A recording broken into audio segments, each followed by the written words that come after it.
Hey everyone, this is Pyro back with the second part of my Duck and Ultimate guide. So today we'll be going over can and how to use it. So after we start throwing can, we can ping it a couple of times until it goes into that explosion animation. If we ping it faster, we can get there quicker. And a change from Smash 4 Ultimate is once it goes into this exploding animation, we can continue to ping it. So the important thing to know about can is once it hits this explosion, as soon as it makes contact with anything, it will explode. So that's the first part about can. It stays out for a while, and the more you ping it, the more gravity it gets. You can hit yourself with the can. Something that you may not know is if you ping the can right on top of Duck Hunt, you go into that crouching animation, and that's actually something bad that will cause Duck Hunt to lock and can't do anything. So the way to avoid it is you just do something at the same time you ping the can. Important thing to know about can is that its input is not tied to any specific standing animation. You can do things like air dodge can, you can do things like rolling can at the same time, you can do attacks at the same time as can, all kinds of different things. Big part about Duck Hunt's game plan is just learning how to use the can and all its applications. So the next thing to understand about can is you can hit the can with your moves. So you can send down tilt to send it forward, you can send F tilt to send it forward, you can jab the can to send it slightly forward, there's up tilts on the can to hit it in the air, up airs to continue juggling it. Another thing is being able to do can into down air, sending it down. So you can do things like drop it right on top of people. But one of the things that's not well understood about Duck Hunt is what direction the can goes when moves send it. So there's two ways that the can can go. It's always either to the right or the left, and it's always depending on what way Duck Hunt is facing when he hits the can. So, if you don't understand what I mean is that when I hit the can with a forward smash, it will keep going in the same direction as the forward smash. When I hit it with a back air, as you can see, it starts pinging in the opposite direction. The way this works is depending on what side Duck Hunt is facing when he hits the can. So that was, whoops. So this is forward, so the can goes forward. But if we hit this with, if we hit the can with a backwards facing there, as you can see, it's coming backwards now. So the way that the can comes back to you with its pinging is all dependent on which side Duck Hunt is facing. So there's the back air can, it's coming back towards me. And this is the forward can, going forward. So that's just how to understand which way the can goes. So for example, if I do an up tilt, it's going to be, if I do an up tilt like this, it was behind me, so it's going behind. If I do it like this, it's going the opposite direction. It all just depends on what side Duck Hunt is facing when he hits the can. All depends on what side you're facing. That's the most important thing to keep track of. So the next thing is, in Smash 4, it was which direction the can was pinging was the way that someone was sent towards you. So in Smash 4, you could do back air with the can, and Mario would come towards you. As you can see, he's going to the right now. The way this was changed is something that I'd call the universal projectile change in Smash Ultimate. The direction someone gets sent by a projectile is all dependent on which side they're facing. So as you can see, Mario gets sent that direction because that was the side he was facing.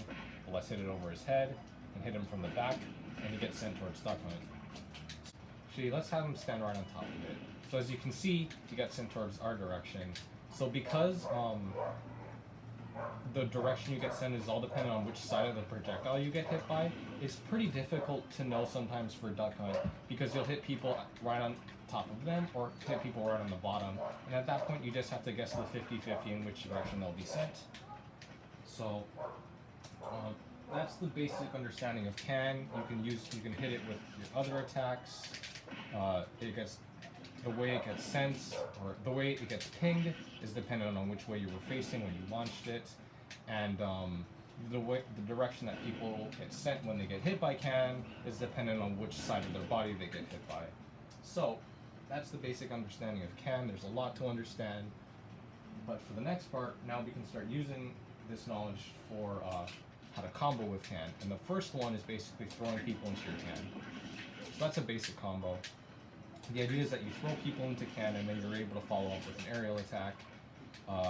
As you can see, Mario is getting hit with a can on his side, and that side is the one facing towards Duck Hunt. So let's say we change this. Let's say we try hitting the back.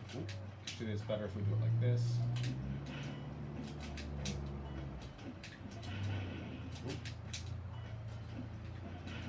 As you can see, Mario gets sent away because of the side he got hit by the can on.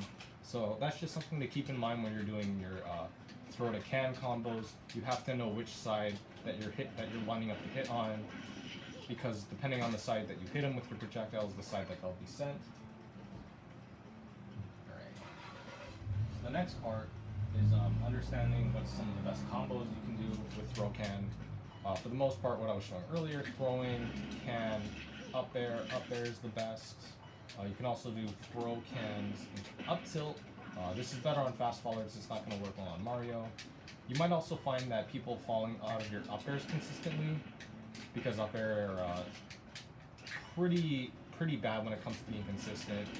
So you can do things like just go for aerials that are more reliable to hit consistently in different positions instead of your up air. So some basic ideas for throw can combos. One thing that isn't really possible is that if we put Mario at about 80%, it may look like that we can do throw. So it looks like that's a kill confirm, throwing someone into the can and then popping them up back to you and killing them. But this was something more practical in Smash 4. It's a lot harder to do in this game because of having to line up the can in the right direction and because people are being launched faster. But that's just something to know. There is still the idea of you throw someone or you hit someone across the map into your can back towards Duck Hunt, and then Duck Hunt is able to combo it into an up air for a kill. So there's even an easier idea where you just have someone get knocked into the can from, let's try to do it like this.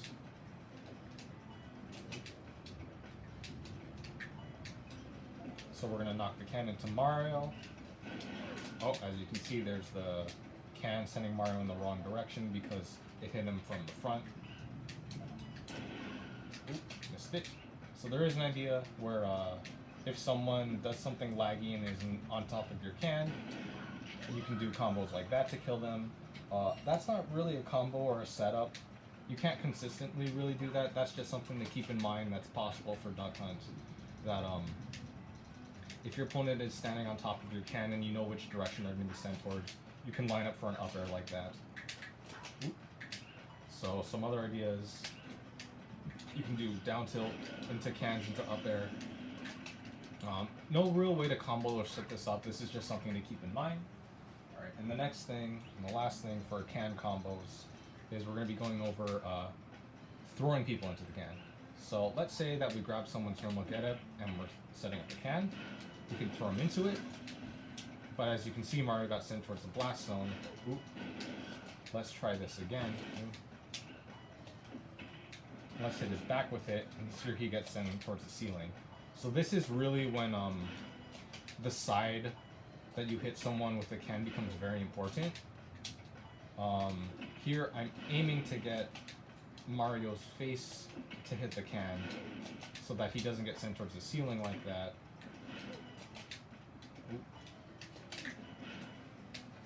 See, so he can get sent towards the blast zone, which is going to kill earlier.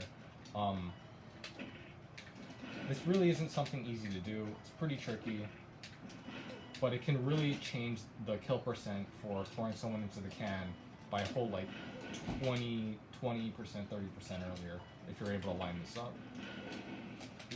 As you can see, pretty difficult to do, but it really changes a lot on how early you can kill with Duck Hunt by being able to line up the can correctly and hit him with the correct side of it. Obviously that idea earlier of throwing people into the can, for a kill confirm. This is just a situation you can get it at the ledge, but generally you want to be hitting them more outwards at the ledge. Yeah, so pretty tough to land. Even on bigger bodies, this is still tough to land because of just how big they are and what side they get hit on. But just something to keep in mind, you really want to focus on which side of the can you're hitting people at. Okay, so for the next thing I'm going to be talking about for can is how to use throw can combos when you're right on top of someone. So, for playing Duck Hunt for a while, you might find yourself in a situation like this, where you get a grab and you're right on top of the can. Oop, let's try that again. Get a grab, do a pummel, and then you explode yourself, because the pummel will activate the can hitbox. So, how do you avoid situations like this? Well, there's a couple things you can do. One of the things you can do is you can use your throw armor. Oop, that wasn't exactly it. You can use your throw armor to protect yourself from your can explosion. That's one of the things you can do.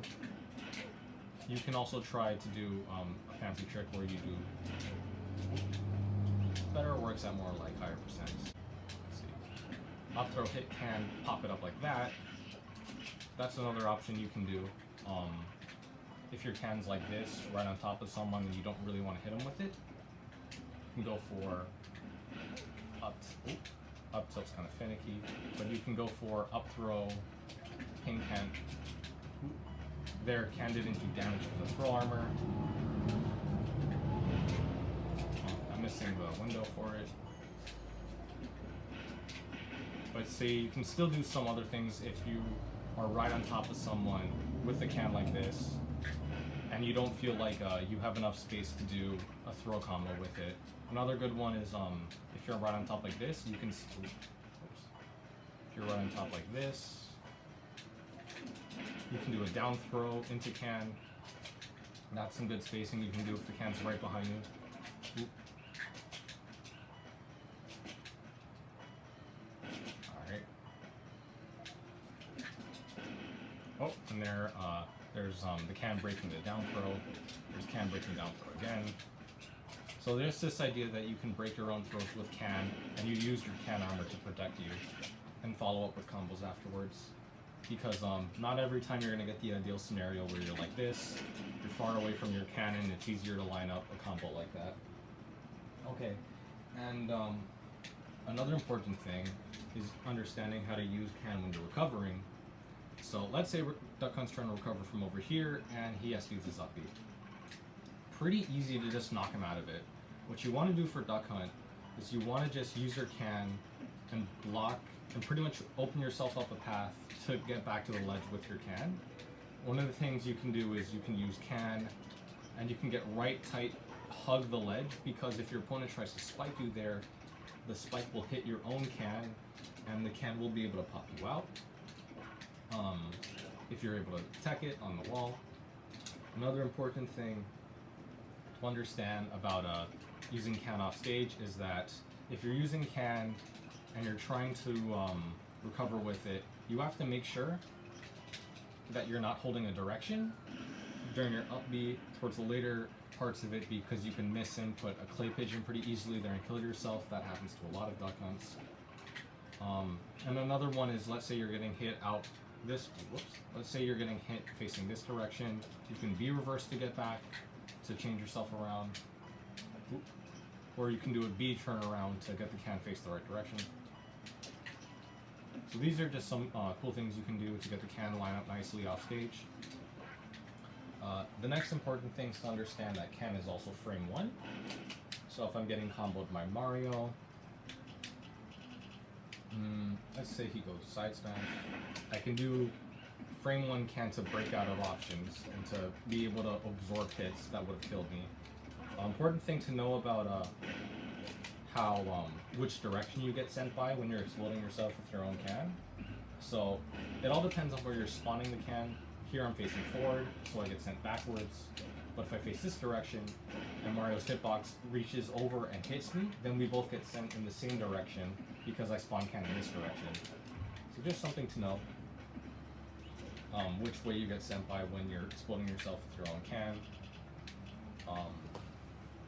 And the last thing to know is, I'll be going over this later in the last part, but this idea of something called shield can. And what shield can is, and this is one of Duck Hunt's best options in the game, is to be able to protect yourself within your shield with a hitbox, which is something almost no other character in the game can do. So as you can see, Mario was trying to F smash me. If I just regularly shield it, I really can't punish that. Even with a parry. Whoops. As you can see, Duck Hunt still has a bit of. Oh, whoops. Duck Hunt still has a bit of time to cool down. As you can see, there's all that animation cooldown. The cool thing about being able to do shield can is that the shield stun that you're taking when you're doing a shield can attack is not related to, does not become the shield stun you would take from the F smash. The shield stun is actually would become the shield stun you're taking from your own move. So with shield can, as you can see, it can act out pretty quickly after this hit connects me. That's because the shield stun lag I'm taking is my can's shield stun lag and not Mario's F smash. So one of the cool things we can visualize this with is, let's say I want to hit Mario with a clay pigeon after he does an F smash. Or I want to parry Mario's F smash and I want to hit him with a clay pigeon. As you can see, pretty slow to do that, but let's say I shield cannon instead. A lot faster. So shield, one of the things that shield can does is it lets you act out of shield faster from taking stronger hits, which also makes the retaliation possibilities from shield can a lot stronger. Generally, you want to shield can a lot of moves that aren't disjointed. You want to shield can swords that are a bit leaning in, but you don't want to shield can on shield breaker moves like Martha or Lucina's neutral B, because all the shield damage you'll be taking from your can, as well as their attack, will be able to break your shield, and that's not something you want. So that's pretty much it for can. Understand you can use it off stage to help you recover. Understand that you have combo applications for it. Oh, whoops. And then understand you can hit it in the air. Oh, I'm being bad right now. And understand that you can throw people into it for a kill, and that you can use it to help block. So these are just all the things you can do with shield, with can, all its mini applications. The farther we'll get along into the guide, the more things you'll be able to see that can do. But these are, I'm pretty much scratching the surface with it, and these are things that are the most important to know about it early on. The last thing that I forgot to mention is that can also will affect the screen. So we have can here, fly all the way over here, and as you can see, the can extended the screen range. This can be really, really disorienting for a lot of new players playing Duck Hunt, but it also can be disorienting for your opponent. So just something that you can use against them. I've had a lot of people in bracket just tell me that they just could not follow the screen anymore because the can was screwing up the camera so much. That's just part of Duck Hunt. And another thing to note, so it doesn't screw you over, is after you throw can out, it'll follow itself off stage, and even though it looks like it's off stage, even though if it looks like it's off stage, it's still an active hitbox down there. So make sure that you don't let cans fly around off stage too much, or else you're going to be putting yourself at a disadvantage by having one of your best resources off stage and unavailable to you. And it's not like you can tell this because it's still going to be existing for a little bit off screen. Alright, so that's it for Duck Hunt. Next up we'll be doing Clay Pigeon.